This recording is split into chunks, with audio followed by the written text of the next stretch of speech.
ओम शांति। अप्रैल मास की शुभ शुरुआत 1/4 की बाबा की मुरली। मीठे बच्चे, लक्ष्य सौंप से आत्मारूपी वस्त्र को साफ करो। अंदर में कोई भी मैल नहीं रहनी चाहिए। प्रश्न, पुरुषार्थी बच्चे कर्मों की किस गुह्य गति को जानते हुए पुरुषार्थ में सदा तत्पर रहते हैं? उत्तर, आत्मा पर अनेक जन्मों के पाप कर्मों का बोझा है। अनेक कड़े संस्कार हैं। उन संस्कारों को बिगर योग के परिवर्तन नहीं किया जा सकता। आत्मा पाप कर्म करते करते बिल्कुल मैली हो चुकी है, इसलिए इसको साफ करने की मेहनत करनी है। वह याद के सिवाय साफ नहीं होंगी। याद में तूफान भी आएंगे, लेकिन कितने भी तूफान आए वह पुरुषार्थ में सदा लगे रहेंगे। पाप कर्मों के बोझ, कड़े संस्कार, उसको योग से परिवर्तन करना है। मैली आत्मा को साफ करने की मेहनत करनी है, वह भी याद से ही होंगी। याद के सिवाय साफ नहीं होंगी। याद में तूफान भी आएंगे, लेकिन कितने भी तूफान आए पुरुषार्थी बच्चे सदा पुरुषार्थ में लगे रहेंगे। गीत, मैं एक नन्हा सा बच्चा हूँ। ओम शांति। अब जो आकर के बाप के बच्चे बनते हैं वह खुद ही कहते हैं, हे बाबा, मैं अभी नया छोटा बच्चा हूँ। कोई 1 मास का है, कोई 8 रोज का है। यहाँ तो सब छोटे हैं न। नए बच्चे कहेंगे हम छोटे हैं। कोई को 20, कोई को 15 वर्ष हुए हैं। वृद्धि को पाते रहते हैं। कहते हैं बच्चा तो बना हूँ, परंतु हूँ छोटा बच्चा। हमको भी अपना वर्षा दे देना, या हमारे ऊपर भी ज्ञान वर्षा करना। ज्ञान वर्षा तो होती है न। इनको भाग्यशाली रथ कहा जाता है। जिसने ज्ञान गंगा लाई व ज्ञान अमृत लाया, उनके नाम बहुत हैं। भागीरथ भी हैं, अर्जुन भी हैं, दक्ष प्रजापति भी कहते हैं। है तो एक ही प्रजापिता जो सभी को लक्ष्य देते हैं। बहुत बच्चे आते हैं जिनके वस्त्र बिल्कुल मैले पुराने हैं। कोई कपड़े कैसे हैं, कोई कैसे हैं। कोई तो ऐसे सड़े हुए हैं जो धोने से एकदम फट पड़ते हैं। बाप कहते हैं ये धोबी घाट कितने वर्षों से चलता आ रहा है। कपड़े धोते ही आए हैं। कोई तो अच्छे हो गए हैं, कोई को तो कितना भी साफ करो फिर भी मैले के मैले रह जाते हैं। ज्ञान की सोटी जोर से लगाओ तो फट पड़ते हैं, भाग जाते हैं। जो साफ नहीं होते, शुद्ध होकर औरों को शुद्ध नहीं बनाते, तो समझा जाता है इनकी तकदीर में नहीं है। जो खुद अच्छे बन जाते हैं वह औरों के भी कपड़े धोते रहते हैं। यह धोबी घाट भी है। आत्मा प्योर होने से फिर शरीर भी प्योर मिलता है। सांवरे से गोरे बन जाते हैं। सांवरे तो इस समय सभी हैं। बाप तो आए हैं बिल्कुल ही साहन का साह बनाने, क्योंकि पाप आत्मा तो सब है न। इस जन्म का तो पता लग जाता है, आगे के जन्मों का तो पता नहीं पड़ता है। समझाते हुए फिर भी नहीं समझते, नहीं सुधरते, तो समझा जाता है शायद आगे कोई पतित होंगे जो संस्कार सुधरते ही नहीं। जैसे गर्म तवे पर पानी पड़ते ही सूख जाता है। भगवान आकर लक्ष्य सौंप से साफ करते हैं।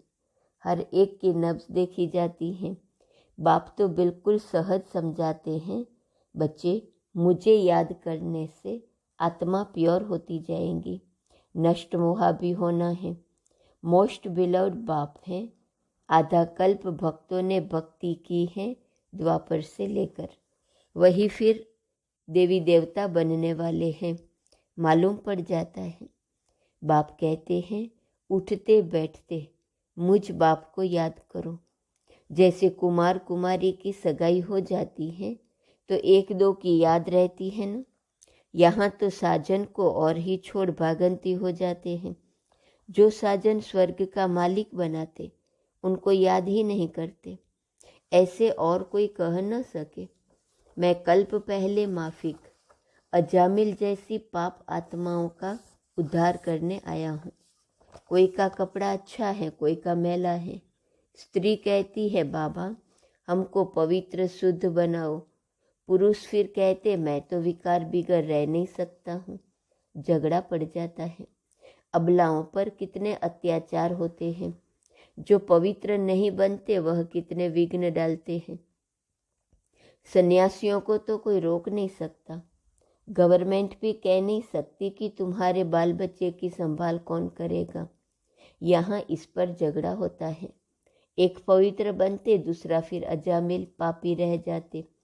जो पक्के निश्चय बुद्धि बन जाते वह कोई की परवाह नहीं करते, बिल्कुल ही नष्ट मोहा हो जाते हैं। राजाई को भी ठोकर मार देंगे। भक्ति मार्ग में मीरा का मिसाल है। भक्ति मार्ग में ऐसे बहुत हुए हैं। यहाँ मुश्किल निकलते हैं। हाँ, ऐसे भी निकलेंगे। कहेंगे हमको तो पवित्र बनना है। फट से कहेंगे हमको राजाई की कोई परवाह नहीं है। जैसे उन राजाओं को रानियों की परवाह नहीं रही, छोड़ दिया। वैसे अब रानियां निकलेंगी जो राजाओं की परवाह नहीं करेंगी। बस हम तो स्वर्ग के मालिक बनते हैं। भक्ति मार्ग में राजाओं के नाम हैं जिन्होंने संन्यास किया है। अभी यह तो है ज्ञान मार्ग। हर एक समझ सकते हैं हम कहाँ तक धोबी बने हैं। क्यों न अच्छा धोबी बने। धोबियों में भी नंबरवार होते हैं न। विलायत में कपड़े धोने के लिए भेजे जाते हैं तो जरूर वो अच्छे कपड़े साफ करते होंगे। यहाँ भी ऐसे हैं। कोई तो जट साफ हो श्रीमत पर चल पड़ते हैं, पावन बन और बनाते हैं। पुरुष पवित्र नहीं बनते तो स्त्रियों को कितना सहन करना पड़ता है। आजकल तो बहुत संभाल रखनी पड़ती है, क्योंकि हर एक मनुष्य 5 भूतों के वश है। क्रोध के वश भी बहुत नुकसान कर देते हैं। कहते हैं बाबा हम पर वश हो गए। देह अहंकार आ जाता है। देह अहंकार आने से फिर और विकार आ जाते हैं। अपने को देही समझ बाप को याद नहीं करेंगे तो रजिस्टर खराब हो जाएगा। मनसा में तूफान तो आएंगे, परंतु कर्मेंद्रियों से नहीं करना है। बाप कहते हैं विश्व का मालिक बनना कोई मासी का घर थोड़े ही है। लक्ष्मी नारायण स्वर्ग के मालिक बने हैं तो जरूर कुछ तो पुरुषार्थ किया है न। बरोबर बाप बैठ स्वर्ग के लिए राजा रानी बनाते हैं तो बाप की श्रीमत पर चलना है। एक बाप की है श्रीमत, बाकी सब है भूत मत। श्रीमत को भूले और यह भूत आए। जट माया वार कर कांध नीचे करा देती है। अपने को देखना चाहिए मैं कहाँ तक मैला हूँ। अच्छे बच्चे कुमार का आदि हैं, सर्विस कर रहे हैं। बच्चे मूत पलीती कपड़ों को धोने 5 विकारों पर जीत पहनाने जाते हैं। कोई को काम का भूत आया तो एकदम नाम बदनाम कर देते हैं। गंदा हो गया तो उनको बीके थोड़े ही कहेंगे। उनका फिर रजिस्टर एकदम खराब हो जाता है। बाबा कितना सटका मारते हैं साफ करने के लिए। कहते हैं बाप को याद करो तो कपड़ा साफ होगा, नहीं तो भूत आते रहेंगे। धारणा नहीं होती है तो समझना चाहिए मैं कोई बहुत मैला हूँ। आगे जन्म में शायद बहुत गंदे थे, शर्म आना चाहिए। पुरुषार्थ नहीं करते तो गंदे के गंदे रह जाते हैं, लायक नहीं बनते। तुम यहाँ आते हो लायक बनने। अच्छे कपड़े होंगे तो सूर्यवंशी व चंद्रवंशी बनेंगे। बाबा ने अब बेहद की विशाल बुद्धि दी है। सारी दुनिया के चक्र को तुम जान गए हो। मनुष्य कहते भी हैं हे पतित पावन, तो वह जरूर एक ही होगा जिसको ही हेवनली गॉडफादर कहा जाता है। वह है निराकार। 5000 वर्ष हुए जबकि यह धोबीघाट निकला था। बाप कहते हैं 5,000 वर्ष बाद धोबीघाट भारत में ही बनाता हूँ। इस योग से तुम एवर पावन बन जाएंगे। फिर 21 जन्म तुमको पतित होना नहीं है, वहाँ माया है नहीं। पावन बनने बिगर तुम वैकुंठ जा नहीं सकते। प्रजा तो बहुत बनती है, परंतु इसमें राजी नहीं होना चाहिए। गाते हैं तुम माता पिता हम बालक तेरे, तुम्हारी कृपा से राजाई के सुख घनेरे पाए, न कि प्रजा के। यह तो है ही दुख दाम, बल धनवान है क्योंकि अच्छे कर्म किए हैं। यह है लौकिक राजाई, स्वर्ग की है पारलौकिक राजाई। दोनों कैसे मिलती हैं यह भी तुम बच्चे जानते हो। बाप कहते हैं मेरी श्रीमत पर चलने से फिर 21 जन्म तुम सजाए नहीं भोगेंगे। ऐसे नहीं धंधा आदि छोड़ यहाँ बैठ जाना है। बच्चों की तुमको पालना करनी है, तुम्हारी रचना है। धंधा धोरी में घाटा व फायदा तो होता ही है। सतयुग में तो है प्रारब्ध, वहाँ घाटे आदि की कोई बात नहीं। यहाँ तुम श्रीमत से इतना फायदा करते हो जो 21 जन्म घाटे की कोई बात नहीं। पूरा ज्ञान न लेने से फिर दर्जा कम मिलेगा। श्रीमत पर चलने से नष्ट मोहा बनते हो तो अच्छा ही पद पा लेते हो। उनका मान यहाँ ही होता है। नंबरवार राजाई मिलनी है तो फॉलो करना चाहिए माता पिता को। मदर फादर कर्म सीखते और सिखलाते हैं। कहते हैं श्रीमत पर चलो, विकारों में नहीं जाओ, परहेज पर चलो। युक्तियाँ बहुत बताते रहते हैं। अविनाशी सर्जन बाबा है, बाबा अविनाशी सर्जन है, बाकी सभी है पेशेंस। तुम मददगार बनते हो, तुम हो नायब सर्जन नंबरवार। सबसे तीखा अविनाशी सर्जन शिव बाबा एक ही है। सर्जनों में नंबरवार होते हैं ना। कोई तो लाख भी कमाते, कोई अपना पेट भी पूरा नहीं भर सकते, कोई चलते चलते बाप का हाथ छोड़ देते, तो उनके लिए कहेंगे ना ये छी मैले कपड़े हैं। बहुत जन्मों के संस्कार खींचते हैं, फिर ज्ञान धारण नहीं कर सकते, ज्ञान का रंग चढ़ता नहीं। यह भी ड्रामा। बाबा आते ही हैं सुख देने के लिए। साधुओं को भी निर्वाण धाम अपने सेक्शन में भेज देंगे। भारत का जो आदि सनातन देवी देवता धर्म है वह प्रायः लोप हो गया है। अनेक धर्म कर्म से भ्रष्ट हो गए हैं। देवी देवता कहलाने वाला कोई रहा नहीं है। न हो तब तो मैं आकर स्थापन करूं, तो जरूर और भी धर्म की आत्माओं को वापिस ले जाना पड़े। मनुष्य मुक्ति धाम में ही जाना चाहते हैं। बाप कहते हैं मैं इसके लिए ही आया हूँ। तो बच्चों को अपने से पूछना चाहिए, क्या आगे हम बहुत पतित थे जो धारणा नहीं होती। मम्मा बाबा के तख्त नसीन बन नहीं सकते तो जाकर दास दासी बनेंगे। बाप कहते हैं मैं पतितों को पावन बनाने आया हूँ। इस शरीर का आधार लिया है, नहीं तो पतितों को पावन कैसे करूं। तुम बच्चे कहेंगे बाप द्वारा हम सो देवी देवता पावन बन रहे हैं। अभी बने नहीं हैं, पुरुषार्थी हैं। श्रीमत पर चल श्रेष्ठ बनना है। यह नॉलेज बाप ही देते हैं। नॉलेजफुल एक गॉड फादर को कहा जाता है। वही सारे ब्रह्मांड मूल वतन, सूक्ष्म वतन, स्थूल वतन, सृष्टि के आदि मध्य अंत का समाचार सुनाते हैं। तुम भी नॉलेजफुल बन जाओ। कोई तो नॉलेजफुल बन जाते हैं, कोई तो बिल्कुल धारणा नहीं करते। समझेंगे उनकी तकदीर में नहीं है।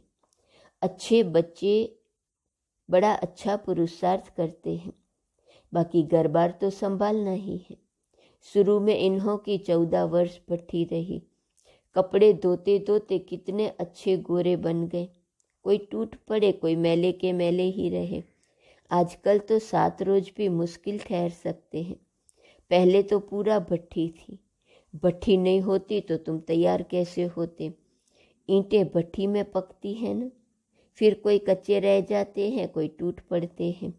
यहाँ भी ऐसे हैं, बहुत कपड़े फट पड़ते हैं। श्रीमत पर नहीं चलने से साफ नहीं होते हैं। अब आत्माओं की परमपिता के साथ सगाई कराई जाती है।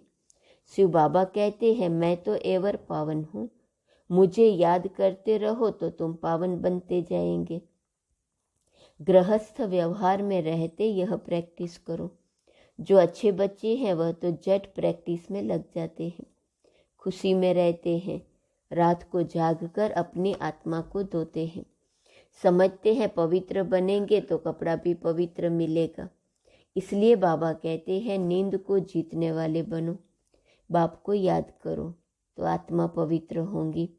अमृत वेले का समय अच्छा है, उसी समय याद करने की राय देते हैं। नींद आए तो आंखों में तेल लगा लो, मतलब पुरुषार्थ करो। श्रीमत मिलती है, याद करो। बल माया तूफान लाए तो भी तुम बाबा को याद करो। अच्छा, मीठे मीठे सिकीलदे बच्चों प्रति माता पिता बाप दादा का याद, प्यार और गुड मॉर्निंग। रूहानी बाप की रूहानी बच्चों को नमस्ते, रूहानी बच्चों की रूहानी बाप को नमस्ते नमस्ते नमस्ते। धारणा के लिए मुख्य सार। पहली पॉइंट, श्रीमत पर पूरा नष्ट मोहा बनना है, परहेज और युक्ति से चलना है, रजिस्टर खराब होने नहीं देना है। दूसरी पॉइंट, नींद को जीतने वाला बन। अमृत वेले विशेष आत्मा को साफ बनाने के लिए बाप की याद में रहना है। ज्ञान योग से आत्मा को पावन बनाना है। वरदान, एक ही संकल्प में स्थित हो, महातीर्थ की प्रत्यक्षता करने वाले जिम्मेवार आत्मा भव। यह आबू विश्व के लिए लाइट हाउस है। इस महातीर्थ की प्रत्यक्षता करने के लिए सर्व ब्राह्मण बच्चों का एक ही संकल्प हो कि हर आत्मा को यहाँ से ठिकाना मिले, सबका कल्याण हो। जब ये शुभ आशाओं का दीपक हर एक के अंदर जगे, सबका सहयोग हो, तब कार्य में सफलता हो। सबके मन से यह आवाज़ निकले कि यह मेरी जिम्मेवारी है। जब हर एक स्वयं को ऐसा जिम्मेवार समझेंगे, तब प्रत्यक्षता की किरण अब्बा के घर से चारों ओर फैलेंगी। स्लोगन, अंतर्मुखता की विशेषता को धारण कर लो तो सर्व की दुआएं मिलती रहेंगी।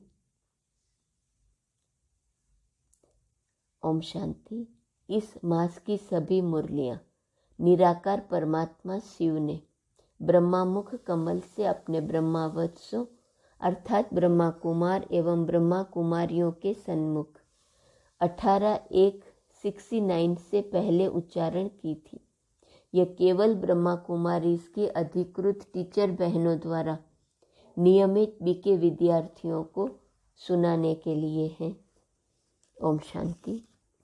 अप्रैल मास की शुभ शुरुआत में इस मास का पुरुषार्थ है संगम युगी जीवन के अंतिम लक्ष्य फरिश्ता स्वरूप को वर्तमान जीवन व्यवहार में अनुभव में लाना है।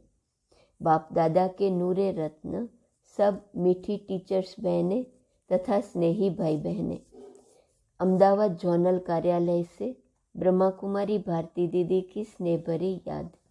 सर्वश्रेष्ठ अलौकिक जीवन की सर्वोत्तम मंजिल फरिश्ता स्थिति।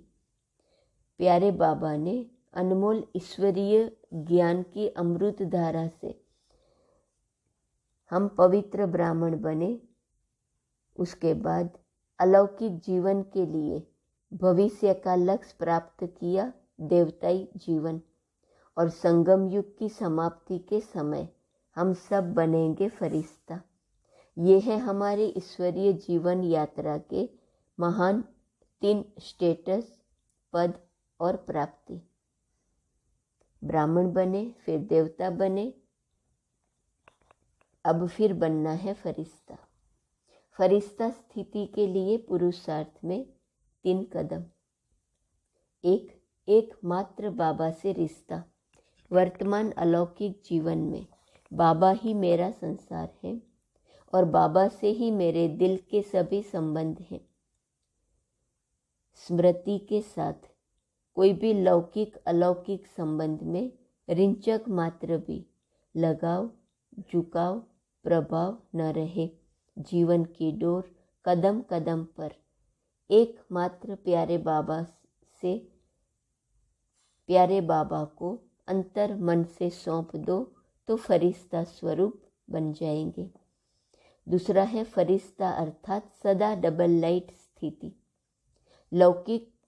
लौकिक प्रवृत्ति या ईश्वरीय सेवा की प्रवृत्ति निमित्त भाव से करते रहे। कराने वाला करा रहा है, मैं निमित्त मात्र इंस्ट्रूमेंट हूँ। इसी स्मृति के साथ जिम्मेवारी या इस कार्य को निभाएंगे तो फरिश्ता स्थिति के समीप पहुँच पाएंगे। तीसरा फरिश्ता माना दिव्यता संपन्न आत्मा। स्वयं में रही हुई सूक्ष्म नकारात्मकता, कोई नेचर, कोई संस्कार या कोई व्यर्थ चिंतन को दृढ़ता से तिलांजलि देनी है।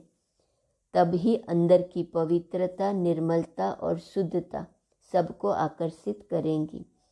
दिव्यता से महकता हुआ रूहानी प्यार भरा व्यवहार जीवन को, स्वयं के जीवन को और अन्य को फरिश्ते की वासना दे सकता है। फरिश्ता स्थिति के लिए बाप दादा की प्रेरणा महावाक्य अमृत वेले से स्मृति रहे कि मैं फरिश्ता हूँ। अमृत वेले अपनी दिनचर्या में यह याद रखना है कि मैं ब्राह्मण सो फरिश्ता हूँ। लक्ष्य रखो कि हमें फरिश्ता बनना ही है। अब पुरानी बातों को समाप्त करो, अपने अनादि और आदि संस्कारों को इमर्ज करो। मेरा पुराने संस्कारों से, पुरानी बातों से कोई रिश्ता नहीं। अभी यह नेचुरल स्मृति और नेचर बनाओ कि मैं फरिश्ता हूँ। फरिश्ते के लाइट माइट की किरणों द्वारा विहंग मार्ग की सेवा। अभी जिम्मेवारियाँ तो और भी बढ़ेंगी।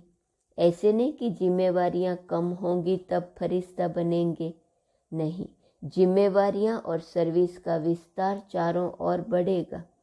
अभी तो एक एक स्थान पर बैठे हो, फिर 10 स्थान संभालने पड़ेंगे। उस समय लाइट हाउस मिसल घूमते चारों ओर लाइट देते रहेंगे। इसके लिए अपने फरिश्ते स्वरूप की स्टेज बनाओ। अप्रैल मास के अव्यक्त इशारे मधुबन रोजरी में जो पत्र पुष्प के साथ अव्यक्त इशारे फरिश्ता स्थिति की जो पॉइंट है, मुरली क्लास के बाद रोज एक पॉइंट पढ़नी है। मास में प्रतिदिन पुरुषार्थ में प्रगति के लिए चार्ट भी भरने का अवश्य लक्ष्य रखना है इस मास में। अच्छा, स्नेह भरी याद के साथ ईश्वरीय सेवा में भारती दीदी। आज का स्वमान है, मैं देहभान से न्यारा हूँ। अव्यक्त इशारे की पॉइंट, समय की समीपता प्रमाण अव्यक्त फरिश्ता बनो। 1 अप्रैल की पॉइंट है, जैसे संपन्नता का समय समीप आता जा रहा है, ऐसे देहभान रहित फरिश्ता रूप की हर एक को अनुभूति कराओ। जैसे साकार ने कर्म करते, बातचीत करते, डायरेक्शन देते, उमंग उत्साह बढ़ाते भी देह से न्यारे सूक्ष्म प्रकाश रूप की अनुभूति कराई। ऐसे बात करते भी आपकी दृष्टि में अलौकिकता दिखाई दे। ऐसे देह भान से न्यारे रहो जो दूसरों को भी देह का भान नहीं आए। ओम शांति।